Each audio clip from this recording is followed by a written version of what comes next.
Welcome to Kenton's videos. Enjoy the video. In this video, I will explain how to make tomato sauce using only tomatoes. First, choose the ripest, most flavorful tomatoes you can find. This is crucial for a rich sauce. Wash them well and remove any stems or bruised spots. You'll also need a large, heavy-bottomed pot and either a food mill or a good blender to process the cooked tomatoes. This simple approach highlights the natural taste of the fruit. Now, roughly chop your clean tomatoes into 2 to 4 pieces, depending on their size. Don't worry about being too precise here.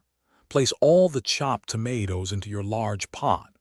Cook them over medium heat, stirring occasionally for about 30 to 45 minutes.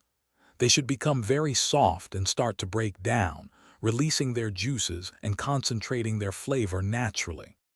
Once your tomatoes are thoroughly cooked and soft, it's time to achieve that smooth sauce consistency. Carefully pass the entire mixture through a food mill, which will separate the pulp from the skins and seeds. If you don't have a food mill, an immersion blender or a regular blender works well too. Just blend until completely smooth. Remember to discard any remaining solids.